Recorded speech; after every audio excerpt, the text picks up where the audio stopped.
Before we get started, just a quick note, spoiler alert. And we are adults, and I will try very hard not to use adult language, but this is the warning.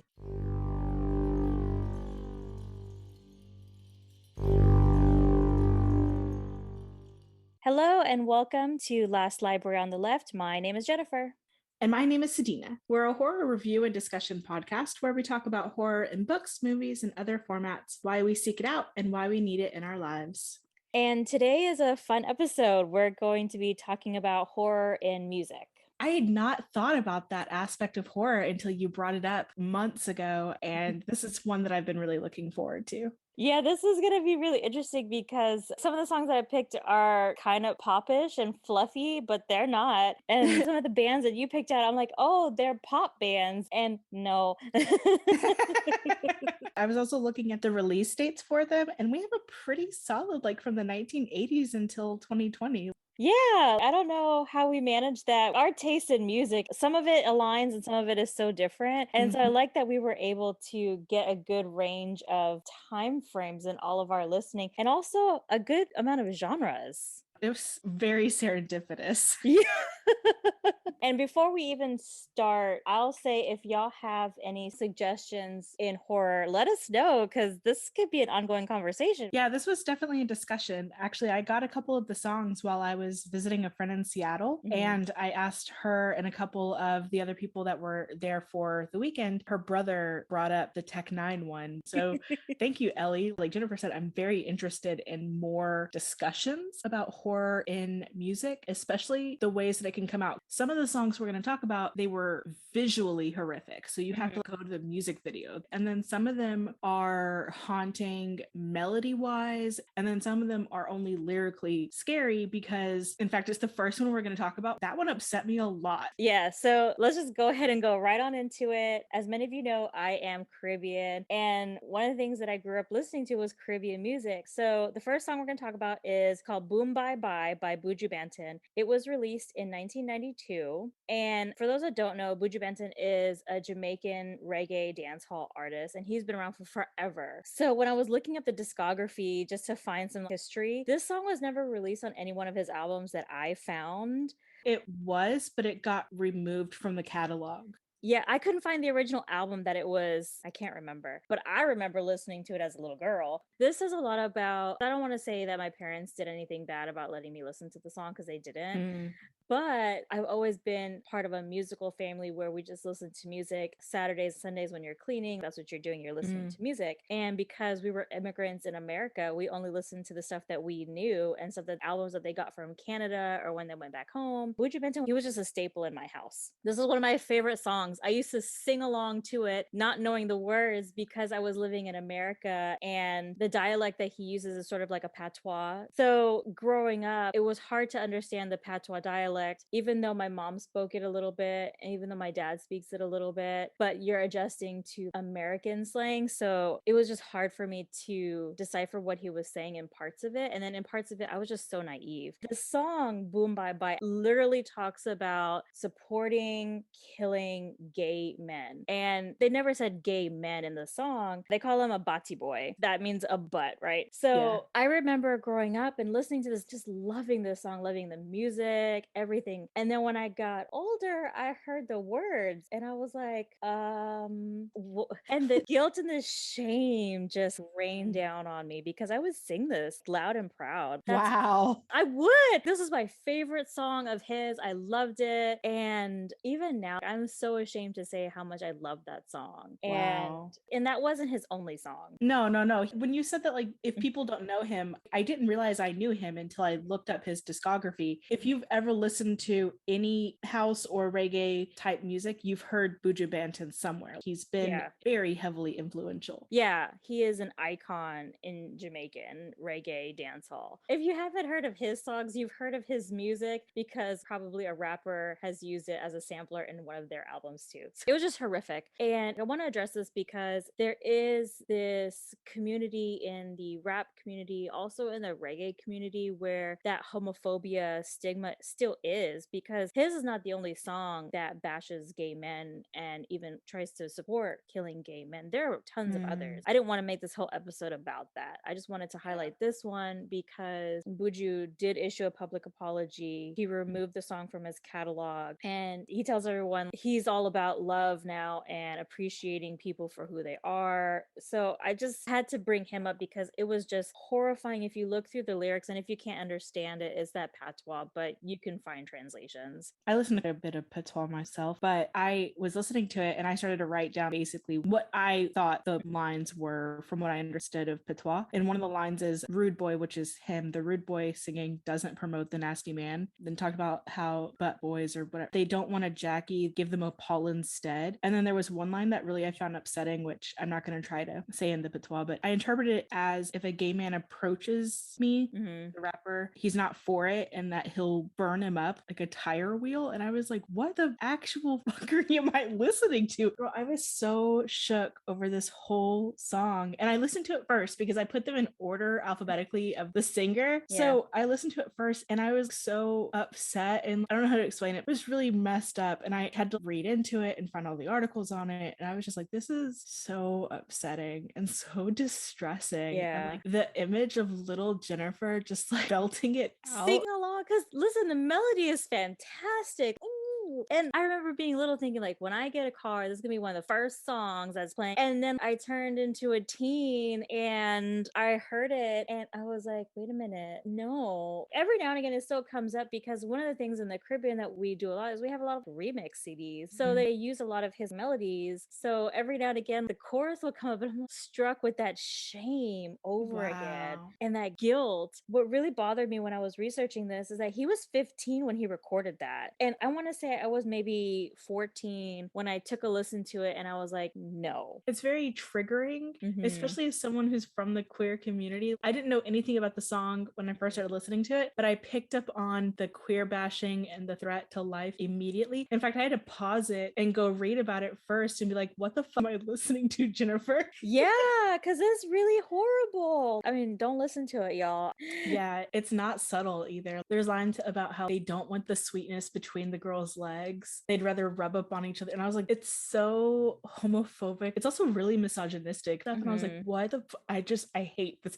We started out strong by putting this in the beginning. I was like, this is so horrific. It was really horrific. I mean, I'm glad that as a child, I didn't understand what it was saying, because how would I have approached that topic with my parents and had that conversation? Because I was always afraid to talk to them about things. But now I'm like, I kind of wish that I had understood it sooner so that I could have stopped listening to it sooner.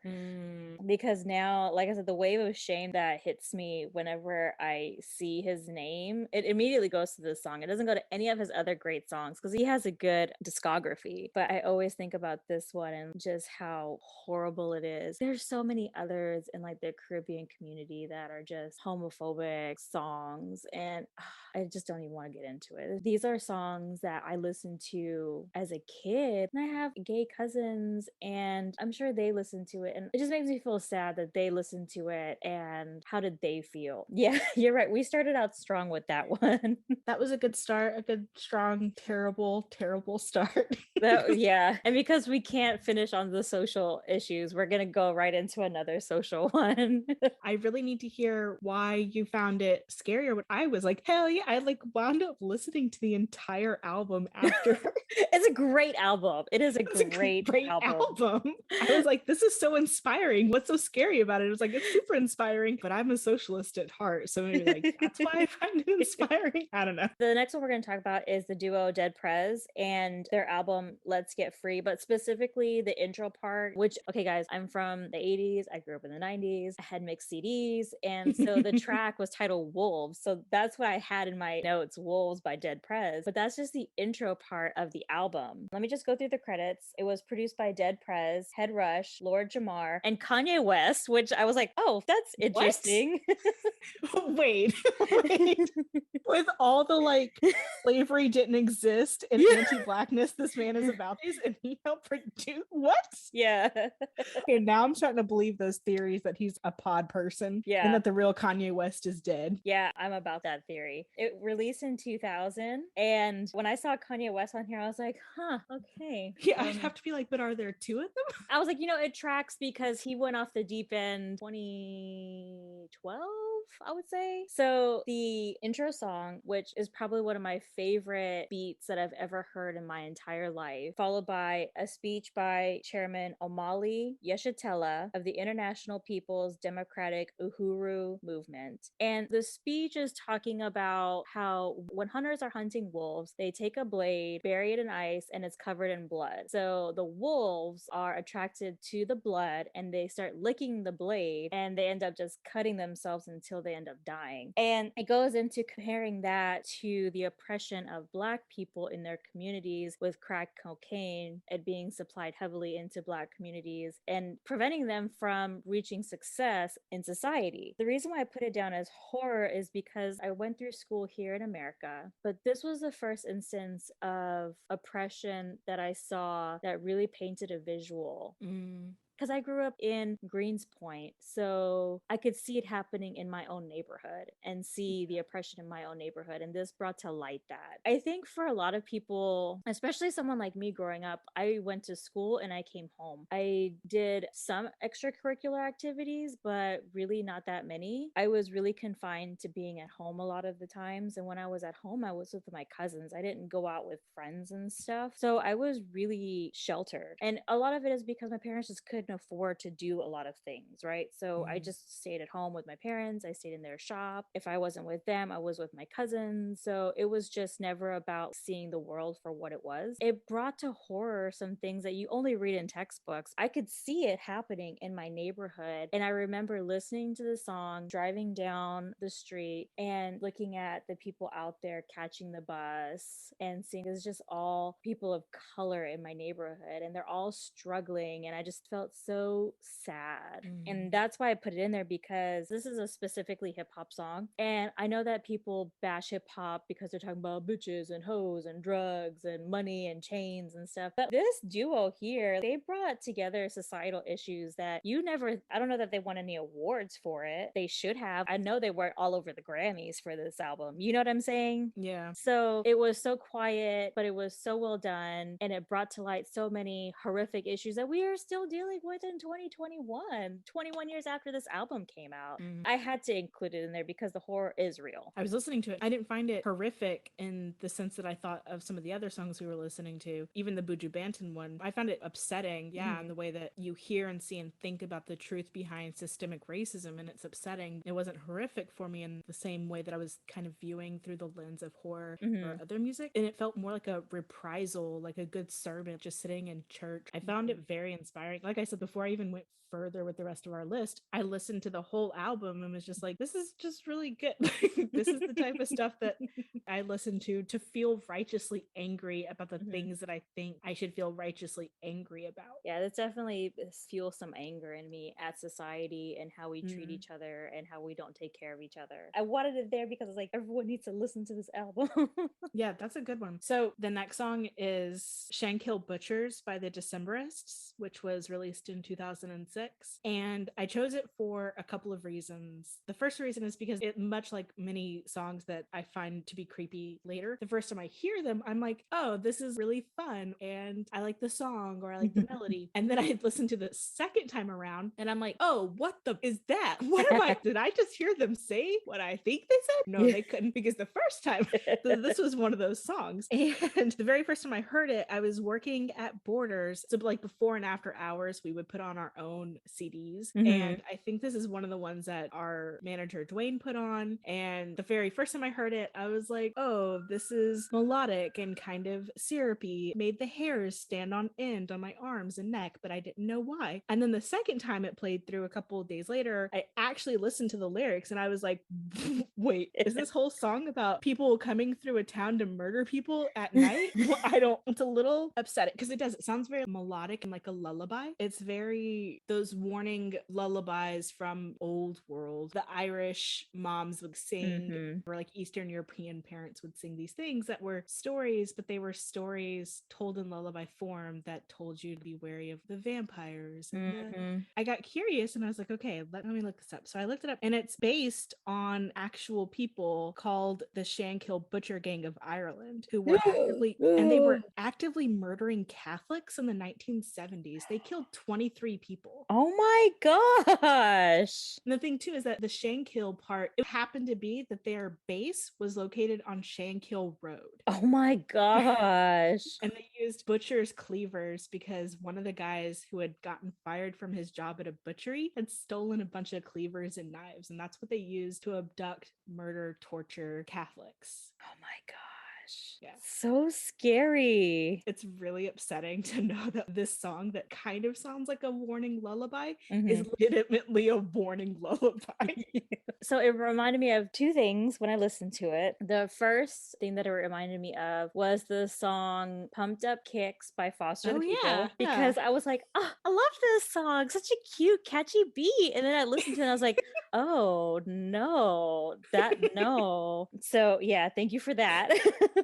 You're welcome. And then the second thing, there was a time in horror where they covered things like the Tooth Fairy and Darkness Falls. Yeah, and there was a couple other movies around that time that covered everyday kind of things. And they always played some creepy lullaby music. And I was like, oh, this isn't a horror movie for sure.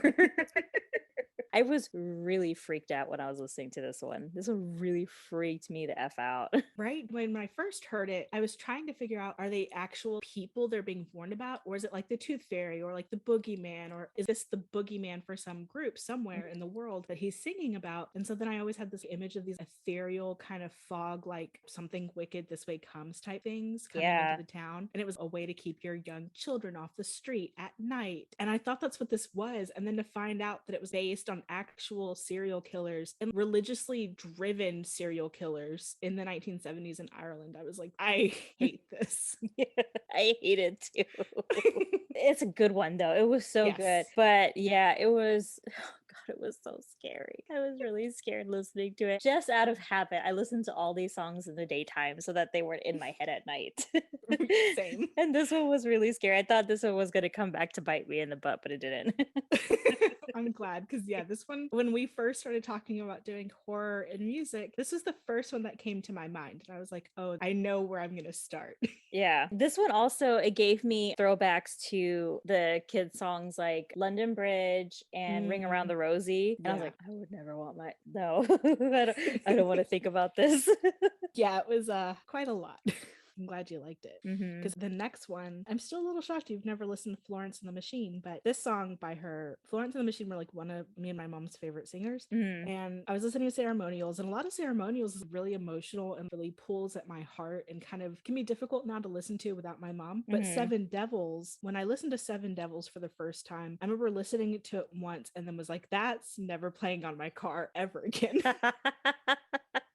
And I hadn't until today, but it came out in 2011. And that first listen to it, I was in my car driving somewhere and it scared the crap out of me. And I was like, okay, well, if I'm going to listen to it again for the podcast, I at least need to look at the historical meaning of it, what inspired it. So I looked it up, and the context and inspiration made it a lot less scary and more empowering, which I didn't expect, because what inspired it was a book by Chester Himes called If He Hollers, Let Him Go, written in 1945. And there was a line in it that inspired Florence that said, when I woke up this morning, there were 7 devils in me. And that inspired her to write this song. So when I thought about that again and I listened to it again, it had a different context. Female rage, and that you see at some of the protests that say things like, "We're the daughters of the witches that you didn't burn." Mm-hmm. It had that kind of energy. It felt like the answer of, "Oh, just let it go. It was so far in the past. Why are you bringing it up still?" You okay? What was that? Chainsaw literally just walked off the couch's arm. And like, I don't know what he was following, but he scared himself so bad he put out his claws and like, scratched all the way down. Okay, you're so graceful there. So But funny. I know, you're so dumb. So the line, "I woke up with 7 devils in me," in the book was a Black man in 1945 who had just let all of the things roll off his back, like the microaggressions of the day, the very clearly outward racist things of the day, until one morning he woke up and that was it. And so his line, "I woke up with 7 devils in me," translates to her line of 7 devils all around me, 7 devils in my house. See, they were there when I woke up this morning. And so I started to reinterpret the song as a woman who had just, and what great timing too, with all the horse shit that's going on in Texas. Yeah. But to wake up and have just decided, that's it, I'm done with the crap that is happening to me in my world, and to wake up and have those 7 devils around you and in you. So I find it a lot less scary now. So that's good. I'm kind of glad that I listed this on the thing because it forced me to do research, and now it's less scary and more empowering. But the music and her voice, which is very ethereal, like pushed me over the edge the first time. Yeah, I mean, I don't know that I would have listened to this one again because the 7 devils, I was like, and then when she said, "I'll be dead before the day is done," I was like, oh my gosh. Because at first I thought, oh, this is some mental health cry out. But now with what you're saying, I'm like, oh, yes, I feel it. Because she does say something in there about a battle cry. And I'm like, oh, yes, honey. Now I can get empowered with it. Yeah, and she talks about how you can't keep her out. Holy water won't save you. She's going to be the one to erect the stakes and set up the burn. And I was like, this is some really, you've come after me this whole time, but now I'm turning around on you. Yeah. That's really empowering. That is really empowering because I really thought there was like some mental health something going on. Maybe she was dealing with something at the time, and this was her way of exercising that in a way. But yeah, I like the battle cry more. That this she's like, "No, I've had enough. We're gonna deal with this because we've all had enough." And it could have been about the mental health too, because I know that Florence has struggled with addiction and mental health issues in her past. So maybe it could even be that, a mental cry rallying against the things that have driven her internally against herself, and she's rallying against it. Another great recommendation. So this one I again only listened to once. The next one, Necromancer by Gnarls, Barkley, from 2006. I had never really listened through his entire album Saint Elsewhere before until I was living just outside of Boston. I was taking the train into school every day. You know how sometimes your music will cycle through a song that you had forgotten you had? Yes. And you'll be like, oh, what the? So this was one of those. So picture being up at 4:30 in the morning to catch the very first train into town and having this play as I was boarding the train. And I was like, oh, I don't think I like this at all. This is really upsetting. And listening to it, I read it a different way. And I'm curious as to how you interpret it, because I found an article with CeeLo talking about what he himself meant it to be. In all honesty, his explanation seems sus to me because I was like, okay, but like from a female point of view, I read this different. So from a female point of view, from someone who her only knowledge of Gnarls Barkley was crazy. Yes, that was the only song that I ever listened to. I'd never listened to the song, and I was like, I'm kind of offended because there's a part where I wrote it down where he says, "I think I like her better dead," and I was like, oh no.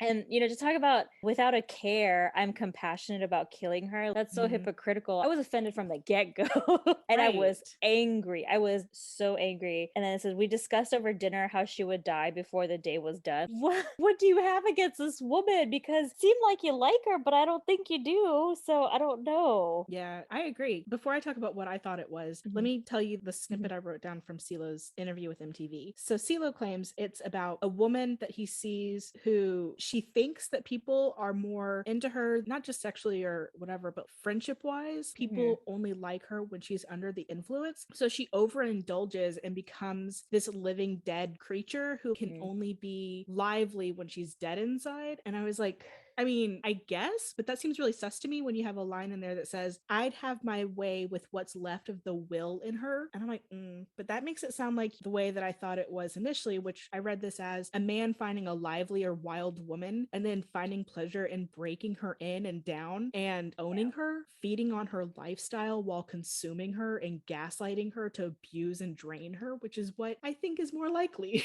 Yeah, there was a lyric. I drove her home when she died. Sexy suicide. And at first I thought, oh, he put the pill in her drink and he's taking her home to do some stuff to her. So I was just, this screams Law and Order SVU all over here for Benson to come out and take a look at what's going on, because like I was so disturbed by all of the lyrics. I was upset. It just seems like there's a crime that's about to happen. Yep. And he's talking about his soft side. Like, no. Yeah, he says, and you could use a little son, which makes me think that she's been dead for a while. And he says, right? Or that she's being kept. I don't know. It made me think of that. Oh God, I don't know if you've ever heard this story before. There's this man who was in love with a minor and stalked her a lot. And the family tried keeping him away from her. And then she died. And then he grave robbed her body and brought it home. Yes.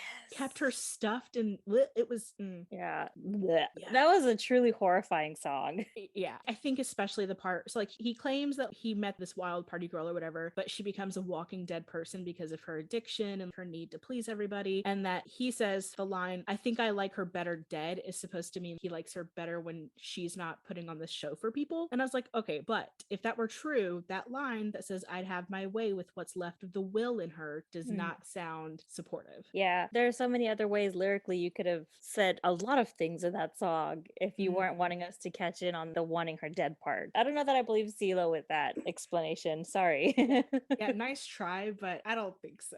No, but it was really something about Gnarls Barkley is catchy. Yeah, that's the other thing that's kind of upsetting, is that when I was listening to it on the train, I was like, this is such a catchy tune and everything, but these lyrics are freaking me right the F off this train. I am so ready to like slap the next person who touches me.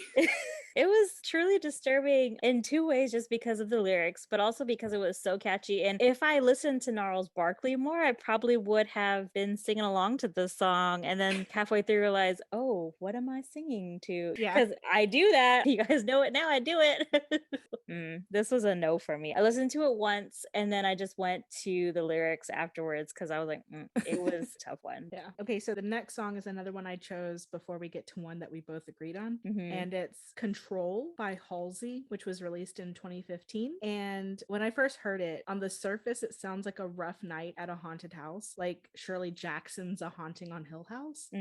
But the story kind of becomes so much more, and it feels more like mental illness and the fragility and fear that it can spark, and that she herself is the haunted house. Like, she's the pretty thing that haunts her mind, and it feels like that true gothic style that she's the one doing the haunting. This one, I had the pleasure of seeing her perform this live and seeing this album performed live. And this one, when she performed this song, it sent chills through me, because at the time I didn't know a lot about Halsey, and she did a lot of her Badlands album and then she did some other songs, and I saw that this song was a personification of her bipolar disorder.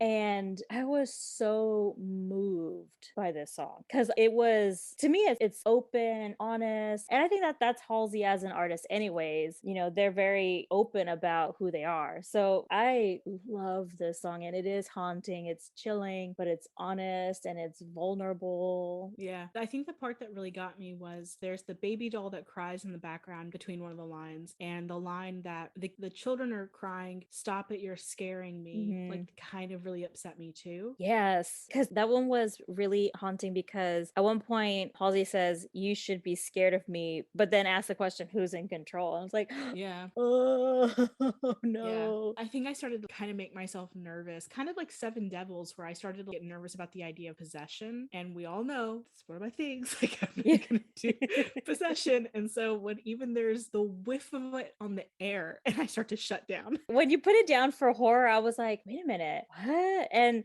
because I'd always loved the song, and you know, I did the research before, so I always knew what it was about. And so I was trying to think of it in horror terms, and so I was like, I'll wait for Sadina's analysis. But yes, the possession part of it, because I mean, I had an ex who did have bipolar, and well, we would talk about it in the beginning, he did say sometimes he felt like that. And he said that he was possessed by his own brain and he wished that he could get control of it. And I was like, that's just really scary to think about. Like, you know what's happening, but you can't fix it. And you're trying so hard to fix it. And that's a true terror. Yeah. It was a good one. That whole album was good, though. So, do you want to talk about Thriller? Okay, I guess we could talk about this one. Okay, so the next one we're going to talk about is one that we couldn't talk about horror music without mentioning Thriller by Michael Jackson. Before we even get into any of the stuff, we just want to talk about separating the artist from the art, because I mean, there's so many of them now, and they're just things that you can't ignore what they say and do in their personal lives, but their works are so influential and so powerful that it becomes bigger than them. So it's important for us to just say that we're doing our best to separate the artist from the art here and just talk about the art form, because we don't want it to diminish what the feelings are of Michael Jackson's legal affairs and his questionable decisions that he made while he was alive. We don't want to diminish that. We do want to acknowledge the art form that came out of it, because it was so influential and it stays influential to this day. Right. You know, when it comes to separating the art from the art form, how do we praise the art while condemning the artist? And what does that conversation look like? Because you can't deny the impact of Thriller going forward on visual media, on certain aspects of horror, especially for creators who were born in the 70s and 80s and grew out of the influence of this. Because Thriller by Michael Jackson was released in 1982 and it's iconic. The dance, even people who are 7 or 8 years old can see the Thriller dance being performed by people in large crowds.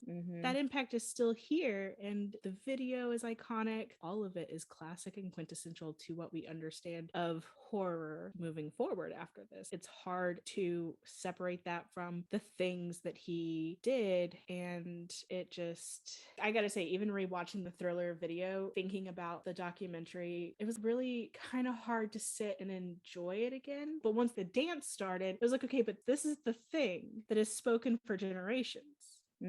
Before we even get into it, I want to talk about the impact of cancel culture, because so I participate in cancel culture. Like, I've definitely felt like there are some people that need to be canceled because of things that they've done, things that they said. Michael Jackson was the first American that I ever listened to, the first American that I ever seen, you know, as far as music goes. So his impact on me personally was just, it's just out of this world. And I was one of those kids that I would stay up to watch his music videos when they released. I talked to my mom last night, and she's like, yes, we were at your aunt's house and we were all waiting for the Thriller song to release on MTV. So the influence that he had on my family as a whole is just completely different. When that docuseries came out, which it came out right after R. Kelly's, right? And I remember like condemning R. Kelly, but I remember condemning R. Kelly and thinking, oh my gosh, I can't believe this. I listened to him, I supported him. And then the Michael Jackson docuseries came out and I was like, oh my gosh, I don't know what I didn't know what to do, right? And then when the stuff with J.K. Rowling came out, I was like, oh my gosh, like what is happening to the people that I love? And so I still find enjoyment in a lot of things from some of these artists, but R. Kelly, I kind of feel the same way that you feel about watching Thriller. Like, it's hard to listen to a lot of his music. I can't watch any of his videos. Michael Jackson, I think my love for him is just so much stronger that I can still enjoy it. And I share it with my daughter, so it's just completely different. You know, we walk that fine line. It's a really interesting path that we walk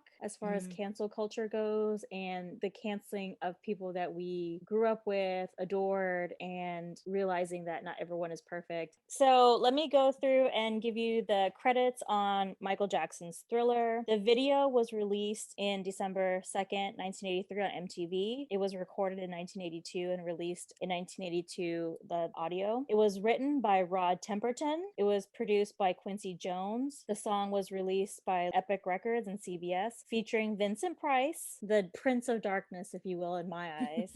The music video was 14 minutes long. It was directed by John Landis, who Michael Jackson sought after he saw American Werewolf in London, which John Landis also directed. And it stars Michael Jackson, Ola Ray, who I found out was a Playboy Playman. I was like, huh, that's interesting. Yeah, the horror film, as they like to call it, the 14-minute horror film, cost $500,000, and it was partly funded by MTV and Showtime, and they agreed to fund it so that they can air the video, but also so that they could have behind the scenes footage to share as well. I forgot who the choreographer is, but I was shocked to find out that Michael Jackson himself didn't choreograph it, because I thought for some reason he did. Yeah, I thought he did too. The choreographer was one of the dancers from Beat It that choreographed this. Michael Peters was the choreographer. Oh, and he won an award for it. Well, like, clearly. Yeah, I mean, Obviously. And that's the thing too, is that it won best overall performance in a video, best choreography, viewer's choice. It was out for 15-ish years, and it won 100 greatest music videos of all time. And I think from the article I read last night, Thriller is still one of the best-selling albums of all time. Yes, I think it was just Beat for number one. Can't remember who beat it, but yeah, he's still up there. And I think Thriller, the song itself, was the last song released off of the Thriller album, which that's so funny to me that it was the last song released, but what a way to go out on that album. Well, you know, and that's the thing too, is that I was just thinking about how many people have had to have bought it and consumed it in the last 30 plus years. 40 years? Oh my God, almost 40 years now, for it to be still the current, or just recently dethroned as the best-selling album of all time. That means that worldwide, people, that opening intro with the piano, that dun dun, everybody knows that. Everyone knows it. Yeah. That's like the Phil Collins song, even if you don't listen to Phil Collins, that In the Air Tonight. Yes, In the Air Tonight, that drum intro, everybody knows that. Yeah. Those are two clips of a second or two that everybody across the world would probably recognize, whether or not you're big fans. It's really hard to reconcile that world and time lasting impact with the things that he did. Yeah, I want to say it definitely evolved above Michael Jackson somewhere along the way. It's just a part of Halloween culture. So, of course, Thriller, the music video, changed the way music videos were done from that moment on. Before then, music videos there wasn't really a plot. They were just kind of there. Michael Jackson definitely changed that. Of course, he inspired music artists for generations to come. When he died, he inspired a newer generation even. We have the iconic jacket. To this day, I don't know anyone who doesn't see that red leather jacket like, oh, that's a Thriller jacket. And then, of course, the iconic dance, which you see everywhere. Everywhere. So when I was looking it up, I saw that Michael Jackson was a Jehovah's Witness. Wait, what? Yeah, I didn't know that. Huh. So that's why in the beginning he's got that little anti-cult message. The cult thing. They said that he didn't want people to perceive that he was approving of what he was putting out, but like, okay. Okay. You know, that's funny. I didn't realize that was part of the original video. I thought that was something put in later because of pushback. No, just because of his views. His faith. Yeah. I also put down that the reason why he got John Landis was because he wanted to become a monster, which for those that don't know, he was the darling boy in the Jackson 5, very clean cut. And his whole image up to this point was very clean cut. And so he said, I just want to be a monster. And I was like, but you're going to become a monster in the future. You don't know yet. Yeah. I kind of wonder like the psychology behind that. Yeah. Don't worry. You will, friend. Yeah, right. I've seen enough of the documentaries. You're good. You're either there at this moment or getting there. Yeah, don't worry, friend. It's coming. And so that's why they chose to make him, which I thought it was a werewolf, but it was a werecat. Yes, I do remember that. Because the makeup artist was like, I had just done a werewolf costume. I didn't want to do it again. So we're a werecat. I was like, oh, okay. So for those that have never seen the Thriller video, which I'm kind of judging you a little bit. Yeah, I'd have to question where your life has been this entire time. The video is set up to where you think you're watching a horror and it's Michael Jackson and it's a cute girl and he's taking her into the woods and looks like they're gonna go make out and he turns into a monster and it cuts to Michael Jackson and the same girl in maybe the 80s, whereas the video was set in the 50s and she's scared and he's like, it's only a movie. And then they're walking down the street, he's singing his song and you know they're happy and they're prancing and then they get overrun with zombies. Michael turns into zombies. They do a beautiful dance. She runs from him. He's chasing her. And as he's getting ready to grab her, she wakes up. And he's like, oh, let's go out for our date. And she's like, oh, okay. And he turns around, he faces the screen, and he's got the little cat eyes. But the reason why I wrote it down was because when I was researching this, there is a website called storyanddrama.com, and they had a very meticulous, detailed account of every aspect of the video. And I could not do justice to what they did. They broke down every scene, frame by frame of that video. Wow. The choreography of that dance, it really does give you the image of how zombies would move through that dance, because there's a brief moment during the dance when he reverts to being a human and he moves more fluidly than the zombies around him. And then he goes back to moving like a zombie. And it's like, that was brilliant. The choreography was so well done. And even for the 80s, the makeup was so well done too. Because as a kid, there were certain parts of that music video that I could not watch because I was scared. But the website, they talk about the release of tension and getting thrown back into it, which was what you get in horror movies, you know, especially back then in the 80s with slasher films being so popular. You were inside that tension almost all the time. But when I was reading, I was like, wait a minute, did Michael Jackson just put us through a time loop? Are we in a time loop right now? That's what I thought too. Because at the end, when he flashes back to Cat Eyes, I was like, wait, that's how it starts. Are we now in a loop? This girl is always stuck in this loop with him, and he's various monsters throughout this. I don't know, but how scary is that? Because that came to me too with the Cat Eyes part. I was like, wait a minute. Okay. So yeah, I had the same thought as you. What if we're stuck in a time loop with Michael Jackson and these cat eyes? Or even if he's just living a long time and he's preying upon women, you know, like the first one in the 50s and now this one in the 80s. I mean, who knows? Who knows what was in his head at the time? But it was so good. Just catching that it could possibly be a time loop or a pattern that he has set up that he is following through with women, which creepy. So this one, the video itself was very scary, very much a staple in the horror genre. It also inspired an Indian version, which the Indian version is so comical. And I will send it to you after we record because you will die. It is so funny. God, I can't wait. I laugh every time I see it because this is so funny. And I don't understand a word of what they're saying because I think it's like South Indian and it's a different dialect, but love it. But I also want to talk about lyrically, Rod Temperton. He did a great job writing this song because if you were to read it as if it was a short story, how freaked out would you be if you hear you try to scream, but terror takes the sound before you make it? You know, I never actually heard that line as clear as I did until I was re-listening to it for this episode. And I was like, oh, that is really frightening because I've now lived long enough that I know what that feels like. Yeah. Lyrically, I think it's just really well done too. I heard that Vincent Price had another rap that didn't get put into the song, and now I'm mad that I don't have it. Oh, yeah. But if we're going to talk horror, we had to put Michael Jackson's Thriller in it. Yeah. Despite the caveats that come with it, it couldn't be left out. So I'm sorry if anybody found that to be over one line too many, but like that needed to be a part of the discussion. Yeah, it did. And on to the next. This one is yet another look into my psyche, which the closer we get to 31 days, the more y'all are going to really start to wonder why I am allowed to talk to anyone. I like how you say that because, yeah. She thanks. I was like, Sadina's, oh, Sadina, just so funny.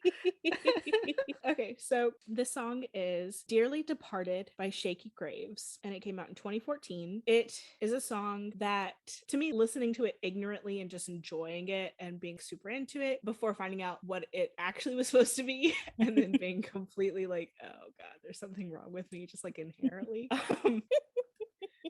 This is one of my favorite songs, y'all. Like, absolutely to my core, one of my favorite songs, just like Fine Shrine by Purity Ring, because there's just something about this. Okay, anyway, so I found all of the spooky overtones to the intimacy of the relationship to be super romantic. The minute you said romantic, I was just like, they're gonna judge you. There's a couple of lines that says, "You used to catch me in your bed sheets just a rattling your chains. Back then, baby, it didn't seem so strange." And I was like, yeah, that's kind of like, you know, rattle my chains. I'm totally here for it. Let's do that. And then there's, "You used to bite, I used to moan. Now I'm mumbling and you choke." And it took me reading an article to figure out what that actually means. I thought it just meant like asphyxiation play, whatever. But there was this other one where they talked about in the midnight hour, you came alive. I was looking for my crystal ball. I was trying to charm that snake. When the sun came up, we had no place to hide. And you had to tell your friends that my fangs were fake. And I was like, that sounds like some like classic role play, classic Halloween role play. Like, I am here for it. Like, Yeah, that's what I thought it was. so all of this was super romantic to me. And I was like, oh, I really like it. I'm super into it. And then I and then I read the article explaining what the lyrics meant. And I was like, oh, Sadina, you need to go back to therapy so bad. Please tell me what they meant, because I can't wait. Okay, so as the song goes on, and now this is just proof that I was selectively hearing what I wanted to hear. So the line, and you just had to tell your friends my fangs were fake. And she says, oh, I just had to. I always thought that was, one of those times where she broke the role play feel, she broke the atmosphere of the role play and had to explain to their friends, like rattling chains, being tied up, BDSM, all those things, like they weren't actually harmful. They were just part of their intimacy play. And that she had to explain that to her friends. But what it really was that they were having issues in their relationship. And then towards the end of the song, it goes from rattling your chains between your bed sheets to I used to walk around screaming, slamming all these doors. And it reframes the entire song as this unhealthy relationship that was being held together by sex, and it fell apart. Oh And my now, gosh. yeah, and he's the ghost who's haunting because he doesn't want to leave behind the relationship, but she's moved on because there's another line that says, I think I hear you saying my name on the air, and then he like turns around and she's not there except for one other voice, and the other voice is the new partner. Yeah, and I was like, that's actually really sad. The entire song that I thought was just like sexy role play and sexy Halloween role play at that. I was like, hey, I'm super here for it. And then it turns out that it's just that he can't let go of this relationship that was based on sexual intimacy, and now it's gone cold and it's a breakup, and he's the one that's haunted. Oh my gosh. I totally didn't hear the other parts either. Selective hearing. I heard the beginning part and I was like, oh yeah, they're just talking about their sex life. But no, it is a toxic relationship. Right? Wow. I know. I ruined the song for myself. It's still really good, but I now can see how much more heartbreaking and kind of forlorn the song is itself. Yeah, it is forlorn, but I love the use of all the horror terminology too, because it's a really interesting way to describe a toxic relationship. Yeah. Oh, I gotta listen to it again now with this new knowledge. It's a good one. Right? I was so wrong. I was so far off. I was the singer. I was completely bought into this relationship of this intimacy, and I was wrong. And I was really, Oh my gosh. This is a good one, because now I'm thinking and I'm like, he literally says, I ain't so scary on my own. Right? It's like it's right there in the beginning for you, but I didn't hear that. Was a dagger without a cloak. I know. It's right there, and I just didn't hear it. So when I first heard the line, I used to walk around screaming, slamming all these doors. I was like, okay, that doesn't fit with the image I have in my head. So I just started ignoring that part. Yeah, no, I get it, because it's not like it flows from one into the next. They're just kind of mixed in. So you would just, I would do the same. I would just ignore the parts of like, oh, that didn't make sense. Okay, just on to the next. Ooh, I'm so mad at myself for not figuring that one out. Now, in your defense, you were looking at it through my lens because you knew what I was thinking. I remember you saying this one was romantic, and I was like, okay, yeah, I get it. I completely get it. It's because my dumb ass thought it was romantic. Oh my gosh, that's so funny. Okay, so the next song is Pinocciho by Tech Nine, and it came out in 2009. And my friend Crystal, her brother Ellie, brought this up while I think we just come in from the bonfire, and we were talking about these songs, and I'd never heard it before. It was not only really dark, but it was also kind of scary and offensive at the same time. I was like kind of offended, but also more frightened because I kept imagining being in that position as the girl. Did not like it. Freaked me out. Ellie knew what he was doing. What did I listen to? I will have nightmares. So thanks, Ellie. Yes. When you said you were going to add it to the list, and at first I didn't remember it, and I was like, what is she talking about? What is this song? And I was like, oh, okay. Yeah. This is a scary one. This one I could see turn into a movie. I would actually kind of like to see it into a short story, maybe a 2-sentence horror story. Oh yeah, that would be good. I was trying to find a different read on it besides, sexualized cannibalism, Hmm. and someone said that it can be read as a sex fiend who wants to stop their addiction and stop using women for parts. And I was Oh. like, that's a really deep way of looking at it. And I appreciate that I found that kind of take on it because otherwise it's really upsetting. I will take that take on it because, yes, very upsetting. I initially thought it was just about a man just wanting to use a woman just because men do that. Mm. And the cannibalism part didn't come into play for a while for me. I think it was on my second listen last night that I was like, oh, yeah. Because I was reading the lyrics as I was listening to it. And I was like, yeah. I can see the cannibalism part. But I really like that analysis of trying to rid himself of this obviously toxic trait. Right. And the part about stop using women for their parts does kind of make sense if you think back on the lyrics where he like hyper fixates Yeah. on feminine parts of the body. That could be part of a sex addiction. Yeah, because he says, I can make her my lady, I can make her my missus. But maybe didn't, but really want to eat her meat from her cheek to her feet. Well, and then he says that she gave him head and that she wanted it in return. And he got nervous about it. And he was like, I can do it. I can be calm this time. I could not go too far. And then he says, I ate her through instead of I ate her out. And then that was the part where she screams in the song. And I was like, Nope. It's one of the scarier ones from Tech Nine. That's definitely a good, dark, scary one. And the thing is, too, is that Ellie had brought up a couple of other songs, but they were songs that I had never like found to be scary myself or to give me that kind of chill when I first heard it. But yeah, no, this one was the one that Ellie brought up when we first started listening to it. And I was like, ugh, no. This one is a hard no for me. And I had to listen to it a couple times to fully understand it because I wanted to fully understand. I was like, no. And the idea of cannibalism fascinates me in a way because I can't fully understand it. And so I think that's why I wanted to understand this one so much because the second listen, I finally got it when I was reading it. And I really wanted to be interested in it, but I was like, no for me.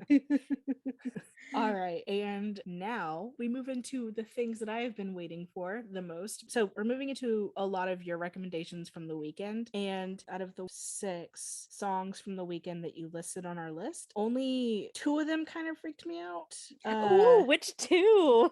We'll get there. Only 2 of them freaked me out. But the first one on the list, because I didn't reorder them alphabetically by title, I just kept them in the order you had on the list. The first one, House of Balloons, did kind of freak me out a little because of one of the lyrics, but I'll bring that up when we start talking about it. But I will happily let you lead the discussion. So let me preface it to say Michael Jackson was heavily influenced in my childhood, and The Weeknd is heavily influenced in my adulthood to the point where I have to get the non-explicit versions to put on my daughter's playlist because that's how much I listen to him, that she now listens to him. Wow. I don't recommend him for kids, but kids love him. He won a Nickelodeon award, guys.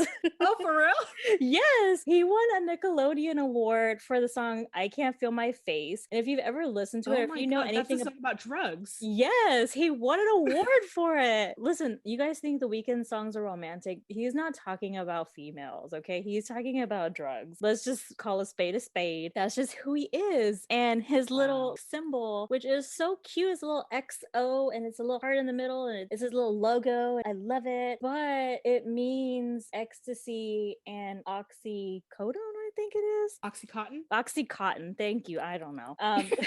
But my sister told me and I was like, but it's on my car. And and like I wanted to get a tattoo of that symbol because my god, I have an arm that has just like music related stuff, and I was like, oh, I gotta add The Weeknd on there, and she's like, but you know what it means, right? And I was like, no, and she's like, yeah, it's his drug symbols. I was like, what? I thought he just liked XO and hearts and like.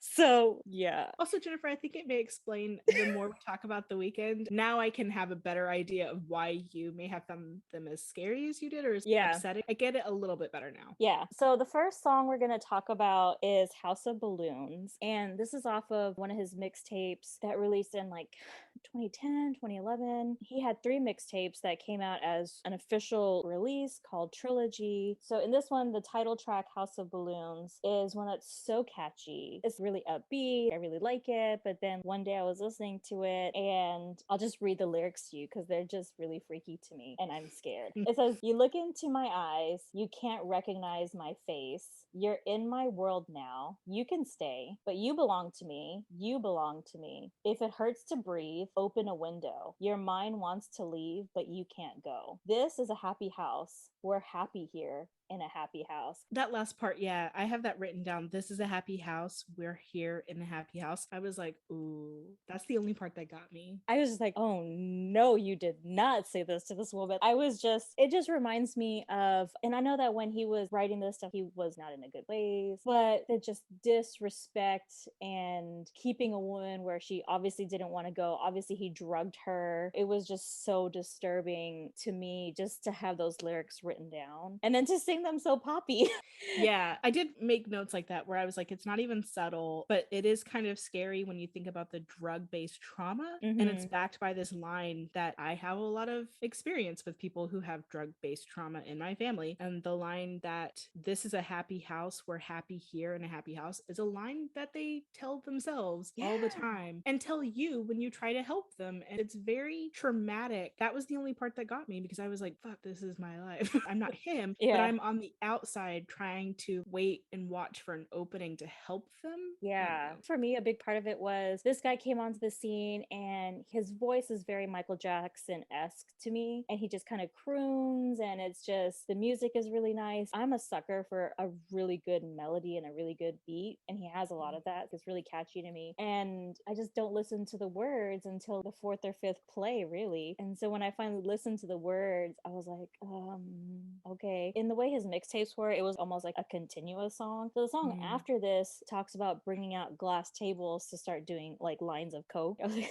no, just no. There's so much wrong here. I just wanted to focus on those set of lines because it's just traumatic because this could very well be many women's true stories. Yeah, exactly. I think that's why, I don't know, maybe I'm, okay, so I'm going to talk about it now, but I started to think about some of the songs as I wrapped on the list and I was like, none of the drug abuse ones are scary to me. They're sad, but I feel shut down towards them, kind of been removed from them. And I think it's because my reaction is thanks to my own trauma with people with drug addiction. And so my empathy to the drug abuse in the song is like really low because I have to do that to protect myself from being re-triggered. Yeah, that's a safe bet too because I've never been exposed to drug abuse. I've been exposed to alcohol abuse, to addiction for like gambling and stuff, but really not to the extent of drugs. Just to hear it vocalized and to hear it being used to, in a way, abuse a woman, any type of abuse to a woman. So for me, it's just so triggering. So that's why I think they bother me so much. I did notice because I've never really listened to The Weeknd before. In fact, I didn't realize that Blinding Lights, which I have listened to,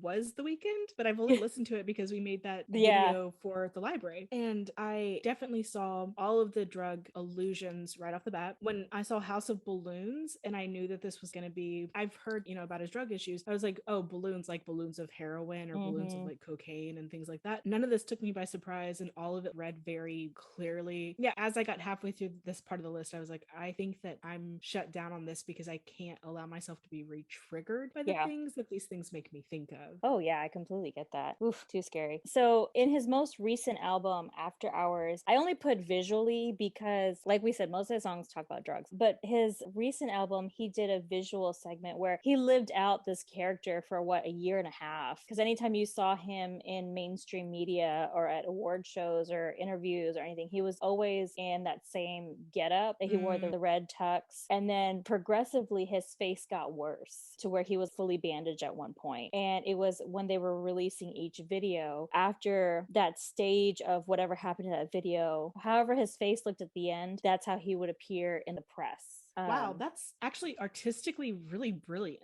I got tired of it after a while. But after I saw the end of the vision, once I connected the videos and everything, I was like, oh, I could see it's really, I haven't seen it done before, right? Yeah. That attention to detail. And I mean, he even took it to the Super Bowl. So it was really interesting. A lot of people like, who is that? Who the hell is that guy? They don't know him. To see it all play out was really interesting. And so I listed visually how it should be watched: Heartless, Blinding Blinding Lights, In Your Eyes, Too Late, and Save Your Tears. The only two I'm going to really focus on is In Your Eyes and Too Late, because those were the two that I really liked. Although my daughter would tell you she loves Save Your Tears visually. So in Heartless and Blinding Lights, The Weeknd's character, who was inspired by Richard Pryor. Oh, Richard Pryor. Yeah. So his character, the first two videos, he's like in Vegas and doing, you know, what happens in Vegas stays in Vegas type shit. Oh, clearly copious amounts of drugs. Yeah. There's no subtlety in that at all. No. At parts it's kind of hard to watch because the angles that they're doing with the camera, I'm like, you guys are making me freaking dizzy. So he's doing a lot of that nonsense. Heartless and Blinding Lights, I liked a lot, but they made me so sad to listen to because the line in Heartless, he's heartless because he's back to his old ways. The reckoning of your addiction is so difficult. And I'm not even talking as someone who has had to suffer an addiction in the same way. I've just seen it play out. Yeah, Heartless and Blinding Lights were so sad. And you know what? In his personal life, he had released an album prior to this one, and it was just 5 songs, and he was experiencing some sort of depression in those songs. Those songs I can't listen to unless I want to cry. I think that in between this one and the After Hours album, there had to have been a moment where he got really deep into drugs, because I've heard now that he's drug free with the exception of marijuana. So it had to have gotten really, really bad for him. Yeah, I gotta say, those music videos looked like someone who was like, this is the edge that I've come to, and this is my suicide note. I'm not going to commit suicide, but if I am found dead, you'll know why. That's what this felt like. And I always felt like with The Weeknd, and it's so sad to think this, but I always thought like, this is going to be the artist that I listen to that's going to die of an overdose. I can already see it coming. And now that you're talking about it, I wonder if that's why I always bypass those videos, because I'm like, I don't want him to get to that point, because I still like him as an artist. He hasn't fallen out to me like Kanye West has. So I still want him to keep going. So maybe that's why I just bypass them all the time. I don't know. I mean, artistically though, visually, they were beautiful too. Yeah, Just, he did a good job. Really upsetting. Yeah, he did a good job on these ones, especially considering his old ones, which were kind of weird. But in the third video, In Your Eyes, he's... You know, I had to find a site that would play this for me because it's taken down in a lot of places. Yeah. I think because of the end. Oh, I didn't think that it was that slashery. I was like, I'm pretty sure there's much worse out there these days. I think there is too. So in this one is very much slasher genre. He's like Michael Myers walking slowly while this chick is running around town. I'm not surprised this is your favorite. The only note I wrote for this one is felt like a slasher. I think I need Jennifer to walk me through it. Which I kind of wanted to know why he was so obsessed with this specific girl, but I was like, you know what? I think it's the blonde hair, because she was dressed as a final girl with the white shirt and the blonde hair. Oh Very my final girl. God. Yeah. I read her as being some type of sex worker or something in Vegas because of the argument she was having in the very beginning with who I thought was either her pimp or an abusive boyfriend. Ooh, that's a good one. But yeah, very slasher-esque, throwback to the 80s. So I enjoyed it. But the part that I really enjoyed was the very end, because you think he's gonna get her, and there's a point where it looks like he's about to kill her, and she finds an axe and she cuts his head off. I just really like that she's dancing with his head. I don't know what that says about me, but I found it just so poetic and I loved it. It says that you have the same messed up problem as me, but like in a different way. Like mine is the romantic Halloween BDSM, I guess. Yeah. And yours is this. Yeah, mine is the gore slasher stuff. I get tickled every time I watch it. It got to the point where, because this is when I clean up, I put on music and I have a YouTube playlist. So this is going on my YouTube playlist. And my mom's like, are you really showing this video right now? And I was like, why? And she's like, because Aurora's right here. She can see it. And I was like, oh, it's not that bad. It's fake. Oh, wait, Jennifer, you're a mom. You need to stop. So like I had to turn it off. I think it's like you, like I'm so desensitized to it because I see it all the time, because that's the type of horror that I consume the most. So it's like, it's just another slasher. Like, so yeah, that one was definitely my favorite. I actually really like that song a lot too. That could be why, because it's so 80s too. The whole album is very 80s. So the next one, Too Late. This one freaked me out. Like, this one really freaked me out too. I couldn't even watch it knowing we were going to talk about it. I didn't see how bad it was gonna get. Oh my God, Jennifer, when I tell you that I had hoped that the weirdest thing would be this stripper, and then I saw like the other girl coming up behind him, and I was like, oh, please God, please no. And then it got worse from there. And I was like, oh God, what am I watching? Why did she do this to me? So horrific. That one got me. I was not okay with that one. That one I've only watched once. My daughter has never seen that one. Thank she never God. will see that one, because I feel like this says something about him mentally too, right? Because that was not okay. And for the comic relief that was the video afterwards, I was like, no, brother, I don't know what you're doing with this. But see, you say it was a comment about him, but I was wondering, is it a comment about the women that he is attracted to or the women that he attracts? Because it wasn't the first time he's mentioned having sexual relationships with white women specifically. And like the white women that he has relationships with that are not good people, you know, they're the stereotypical party girls and they're kind of trashy humans, and that they were so obsessed with his image and what he was and who he was that they murdered someone for a body and then like his corpse. And it was just like, is there a comment here about the person he becomes when he's that deep into his addiction? Like CeeLo was trying to say in his interview that the girls are like dead inside. Is this him saying that he's dead inside? I think so. But also in all of his previous songs, he always talked about the woman that was dead inside. I feel like that's his, well, maybe not now, but in the past, I feel like that was his ideal woman, the one who was dead inside and who was using drugs to just feel something, because he felt that and he was also achieving that effect. So yeah, I think for sure that he's talking about that as far as he relates to it. That's what he's used to. And then he had these other women. But yeah, this one was a really scary video. I only watched it once because I had seen this article. I think it was a Billboard article. I can't remember. And it talked about his visual album and the sequence you should watch it in. And I was like, okay, I'm going to do that. I'm going to watch them. And I was like, no, why am I watching this video? This one is too much for me. This one was the darkest of all of them. Yeah. And then I actually did not hear the lyric about halfway through. I was so engrossed in the story that I don't think I remember the lyrics. I'm actually looking them up now because I don't remember the lyrics. The shock value is so high in this video that you won't actually listen to what's being said. Yeah, I don't remember half these lyrics. It was a lot to take in visually. And the very last one, which I really was grateful for because I was like, oh, thank God, this was so much easier. The last one was so comical to me that I think we needed it. And he says, like, this is what I think about when it comes to Hollywood and how people change themselves when they become famous and stuff. I know that his teeth were not as perfect in his other albums as they are now. So I know those are fake, but I mean, I get it.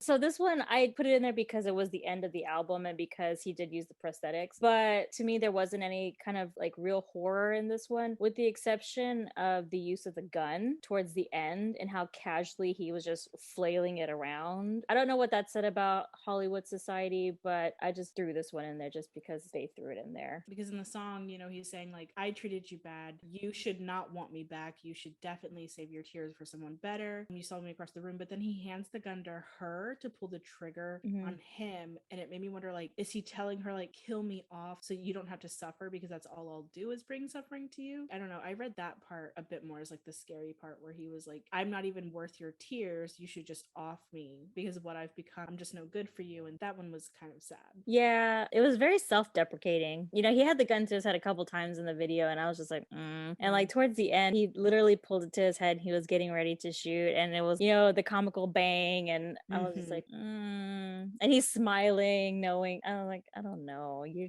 my very weird artist that I just love to listen to. His lyrics are hard for me to take in, but I love the music. This was a really great episode. I'm glad we did this because this was enlightening, I think. Yeah, I think our listeners get a little peek into our psyches a little bit with these music choices. So there's an honorable mention, and I'm doing this because every time I asked somebody, oh, what's a song that you think of whenever you think of horror in music, I would see it in every article I looked up. Every time I talked to someone, they mentioned it at least once. And I blame Jerry because Jerry was the first one who mentioned it. And she says, oh, you know, that Stalker one by Sarah McLachlan. And I was like, huh? And she goes, yeah, Possession. And I was like, wait, what? So Jerry then goes to tell me that the song is about her stalker and that some of the lyrics in the song are direct quotes from the letters he sent her, and that when she took him to court to sue him for the restriction and everything, he brought it to court specifically not for libel, but because he just wanted to be in the same room as her. So this man was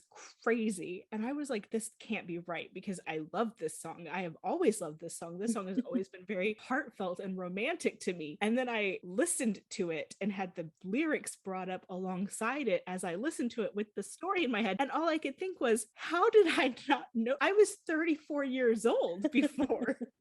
I realized this is terrible and clearly about a stalker. And how have I gone my entire life listening to the song? It's literally on my playlist. Whenever it comes through, I get emotional and find, oh my, they're so, thanks, Jerry. Thanks. Just thank you so much for that insight into myself.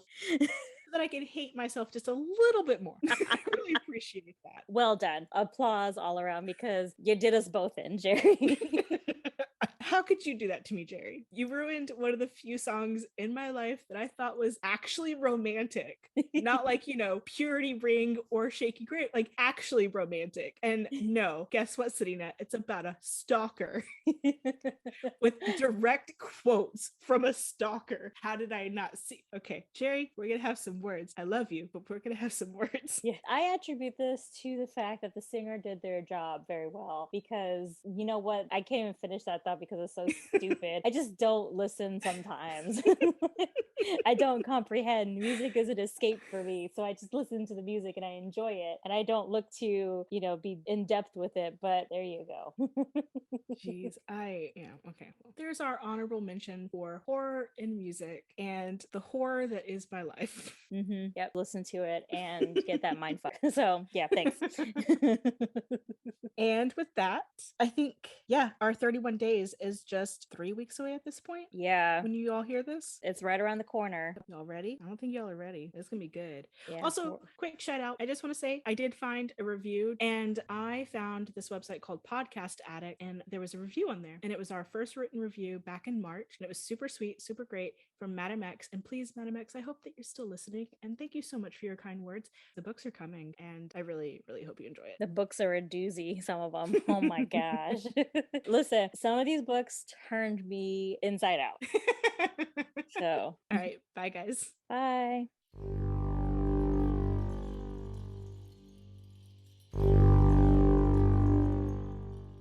If you liked listening to us ramble on about horror, subscribe to our podcast and tell your friends. And if you would like to follow us on social media, you can find us on Instagram or Facebook at LLOTL Podcast. Check out our website by going to lastlibraryonTheLeft.com. Be sure to visit our About Us page to discover our 2 truths and a lie. Or, if you'd like to send us an email, you can reach us at somethingwicked@lastlibraryonTheLeft.com.